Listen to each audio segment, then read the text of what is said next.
Si Natalie ay isang masayahin at mapagmalasakit na ina ng tatlo at isang respetadong kawani ng NHS or National Health Service. Ito ay sa West London.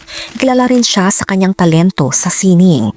Isang gabi ng tag-init noong 2021, siya ay misteryosong nawala matapos makipagkita sa mga kaibigan at kalaunan ay natagpuan sa isang tahimik na park sa lungsod. Ang mga sumunod na pangyayari ay nagbunyag ng nakakakilabot na katotohanan at nag-iwan ng matinding bakas sa kasaysayan ng batas sa Britanya.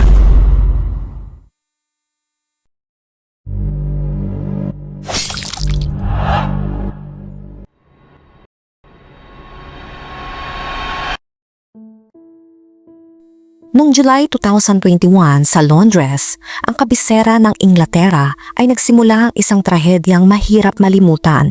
Si Natalie Shatter na 36 years old noon ay lumaki sa isang payapang bayan na tinatawag na Eworth na matatagpuan sa kanluran ng Londres, isang lugar na tahimik, malapit sa Ilog Thames at kilala sa pagiging ligtas na komunidad at masarap tirahan.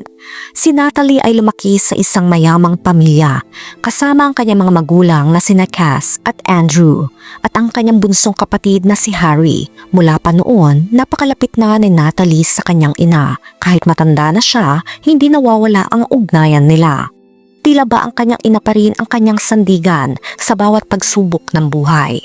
Mahal din niya ng labis ang kanyang nakababatang kapatid. 6 na taon ang pagitan ng kanilang edad, kaya't laging hinahangaan ni Harry si Natalie.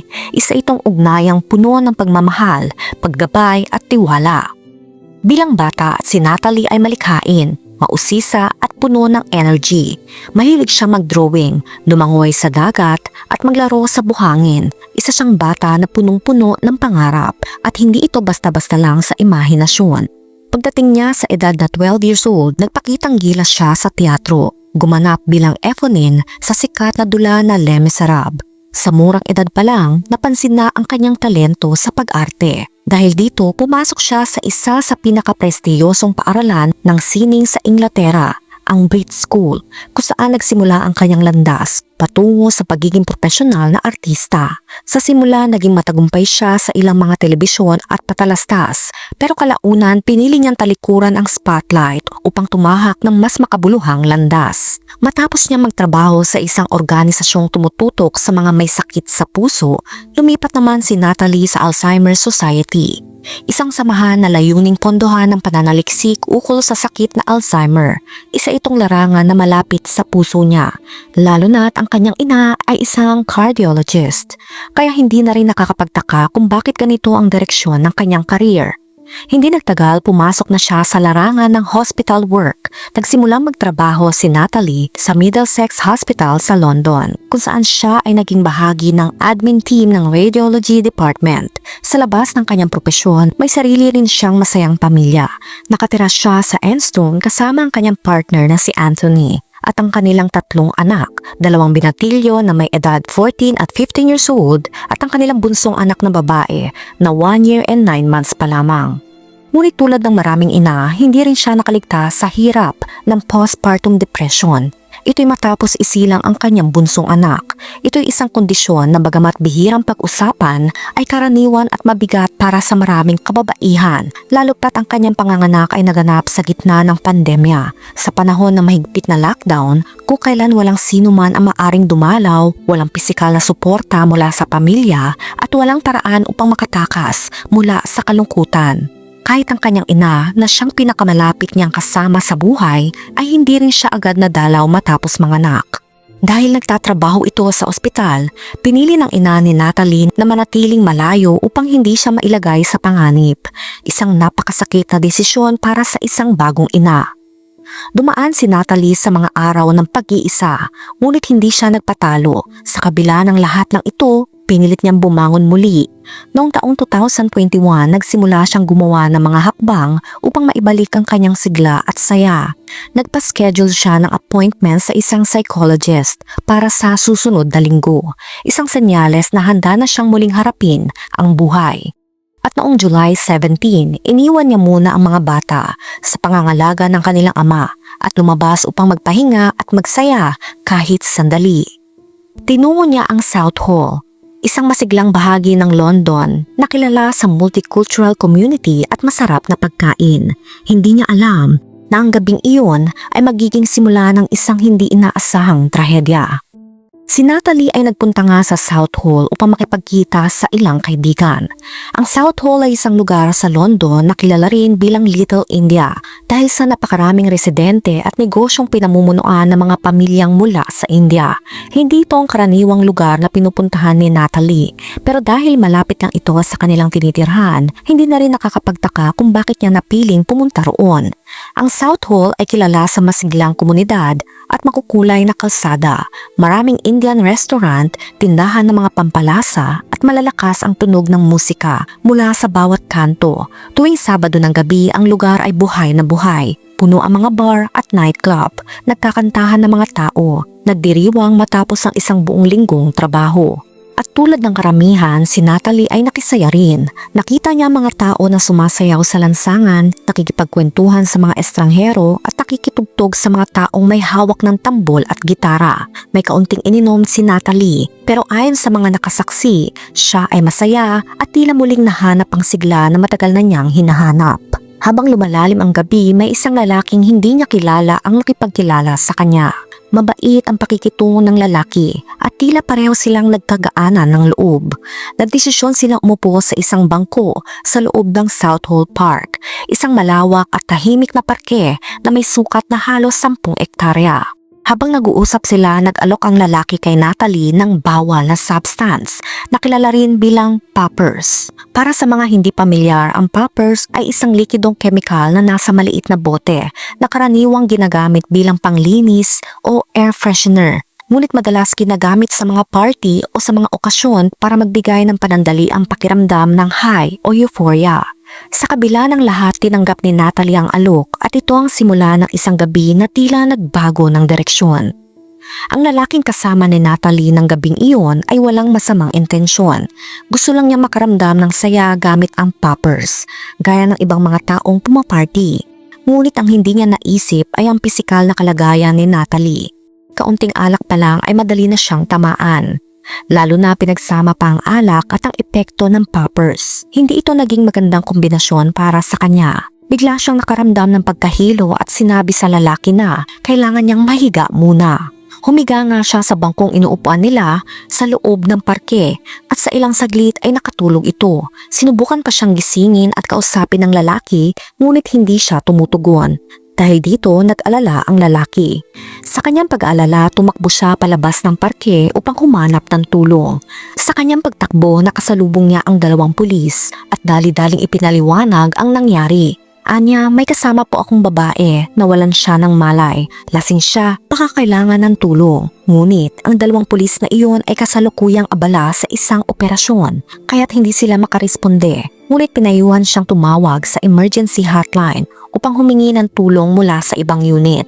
Sa halip na gawin ito, bumalik na lang ang lalaki sa park. Tinignan muli si Natalie pero dahil hindi pa rin siya nagigising at wala siyang magawa, nagpasya na lamang siyang lumayo ng tuluyan. Iniwan niya si Natalie na nag-iisa at walang malay sa isang madilim na park sa 10 oras ng gabi.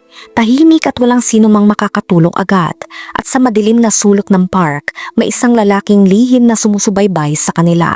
Ang lalaki ay si Mohammed Ido. 35 years old, may asawa at ama ng 2 anak. Ngunit ngayong gabi, hindi pamilya ang laman ng kanyang isip. Ang hinahanap niya ay isang pagkakataon, isang biktima.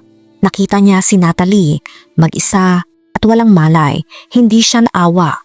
Sa halip, nakita niya ito bilang pagkakataon. 3 beses siyang dumaan sa tapat ng bangkong kinaroroonan ni Natalie. Sa unang beses, gising pa si Natalie. Pinagmamasdan lang niya. Sa ikalawa, nakita niya itong tulog at dito na nagsimula ang kanyang intensyon. Sa ikatlong pagkakataon na makita niyang naroroon pa rin si Natalie sa dating posisyon at tila hindi magising, nagpasya siyang oras na para lapitan ito. Lumapit siya at nagsimulang bumulong ng kung ano-ano na parang naririnig siya nito. Ngunit na mapansing walang reaksyon ng babae, ay bigla-bigla inilabas niya ang kanyang talong at ipinasok ito sa bibig ng kawawang babae. Habang nagaganap ang hindi magandang pangyayaring ito, ay lalo pang sinamantala ng lalaki ang sitwasyon. Para itong isang walang buhay na manika na kanyang hinahawakan at binabago ng posisyon ng ilang beses. Paulit-ulit niyang ginawa ang masamang bagay na iyon sa babaeng nasa bingit ng panganib, sa babaeng nangangailangan ng agarang tulong medikal. Ginamit niya ito para sa kanyang sariling masamang layunin, na para bang isa lamang itong laruan. Pagkatapos ng 15 minuto ng kakilakilabot na pangyayari, 15 mahabang minuto ay tila nagsawa na siya. Umalis siya sa park bandang 12:32 na madaling araw, ngunit bumalik siya bandang 12:48. Nanatili siya sa parke hanggang 12:51 at pagkatapos ay tuluyan na siyang umalis. Sumakay si Mohammed sa kanyang sasakyan at umuwi. Ngunit huminto siya sa isang istasyon ng Shell sa daan, kung saan bumili siya ng mouthwash at crackers para sa kanyang pusa. Pagkatapos umuwi siya sa kanyang pamilya na parang walang nangyari. Pinagpatuloy niya ang kanyang buhay samantalang si Natalie ay hindi na magigising. Noong linggo, July 18, 2021, isang lalaki ang naglalakad sa park. Sobrang maaga pa at sinasamantala ng lalaki ang lamig ng simula ng araw bago pa man bumuhos ang init ng tag-araw sa mga lansangan ng London. Nang biglaan nakita niya ang isang babaeng walang malay sa isang bangko. Agad siyang tumawag ng tulong at mabilis na dumating ang mga ito. Ngunit sa kasamaang palad, nang dumating sila ay huli na ang lahat. Wala na si Natalie. Nasawi si Natalie sa edad na 36 years old at hindi man lang niya namalayan ang nangyari. Lumabas lamang siya para magpahangin para patsamantalang kalimutan ang kanyang mga problema, para magsaya, sumayaw, kumanta at pagkatapos ay uuwi sa kanyang 3 mahal na anak at ipagpapatuloy ang kanyang buhay. Gusto lamang niyang kalimutan ang kanyang mga responsibilidad bilang ina sa loob ng ilang sandali. Sinubukang maging okay kahit sa isang gabi lamang. Ngunit nasawi siya. Sa isang banda, maaring makaramdam tayo ng kaunting ginhawa dahil hindi niya naranasan ang hirap na pinaranas sa kanya. Ngunit sa kabilang banda, ito ay labis na nakakalungkot. Tinawagan ng pulisya at ang investigasyon ay medyo madali dahil ang park at ang mga kalapit na lansangan ay puno ng mga security camera. Kaya ang nangyaring masamang bagay kay Natalie ay literal na nakunan ng video. Hawak na ng mga pulis ang video, kaya ang natitira na lang ay tukuyin ang salarin. Bagamat tumagal ng ilang linggo, sa huli ay natukoy nila si Mohammed. Maaring nagtataka kayo kung ano ang naramdaman ni Mohammed na matuklasan niya sa media na siya'y pinaghahanap at ang babaeng kanyang ginawaan ng masama ay wala na. Akala natin na tiyak na nakonsensya na siya. Nagtago sa bahay at napuno ng kahihiyan, ngunit hindi ito nangyari. Hindi ganoon si Mohammed. Nagtingin pa siya sa social media, naghahanap ng mga bagong biktima. Nakatuon ang kanyang masamang balak sa isang 13 years old na dalagita na kanyang pinadalhan ng mga mensaheng may kakaibang nilalaman. Sinusubukang kumbinsihin itong makipagrelasyon sa kanya at ginagawa niya ito habang hinahanap siya ng pulisya. Alam natin na si Natalie ay nakaranas ng matinding pang-aabusong ngunit may isang problema pa rin. Hindi natin alam ang sanhi ng kanyang pagkasawi. Bagamat isinailalim si Natalie sa autopsy, tila naguguluhan ng forensic pathologist. Hindi niya maintindihan kung ano ang kinasawi ni Natalie. Tila inakala nilang nasawi siya dahil sa kawalan ng hangin. Ngunit hindi nila masabi kung paano. Malinaw nilang isinulat na ang sanhi ng pagkasawi ay hindi matukoy. Pagkatapos ng pagkasawi ng kanyang anak na babae, si Cass ay naging parang isang mabangis na tigre.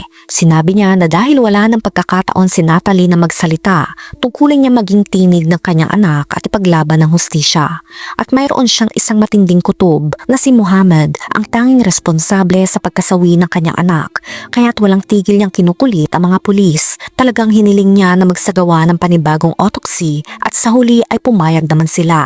Natukoy ng bagong forensic pathologist na si Natalie ay nasawi dahil sa atake sa puso. Ngunit sa simula, hindi niya masyadong maintindihan dahil ang puso ni Natalie ay nasa napakagandang kondisyon. Wala siyang partikular na sakit. Uminom nga si Natalie ng alak, ngunit hindi sapat para maging sanhi ng kaniyang pagkasawi. Gayun din ang bawal na substance na poppers ay hindi responsable sa kanyang pagkasawi. Kumbaga maliit na amount lamang para umabot sa matinding wakas.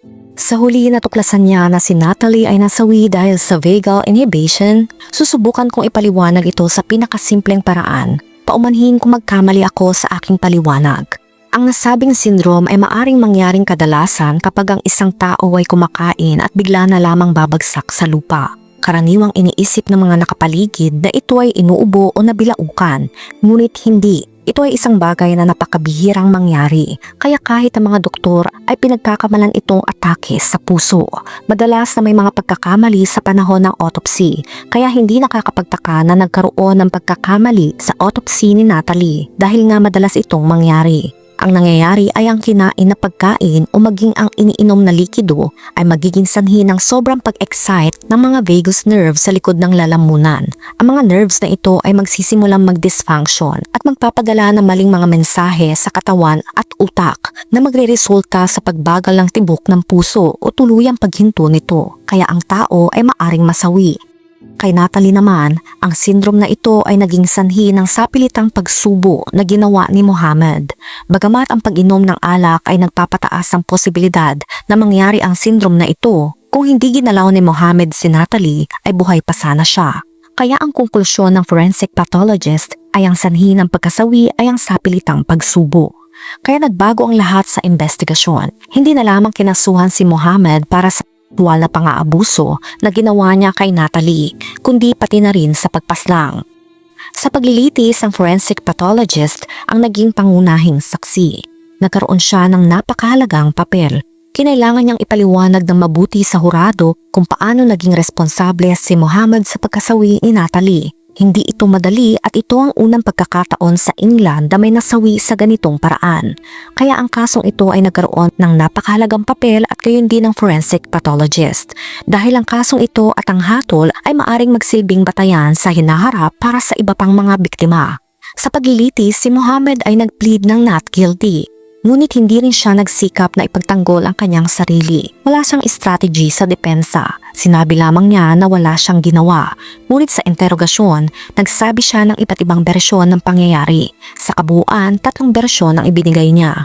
Ang unang bersyon ay basta na lamang pumayag daw si Natalie. Pagkatapos binago niya ang kanyang bersyon at sinabing akala niya ay isang prostitute si Natalie at binigyan niya ito ng maliit na pera para sa ginawa nila.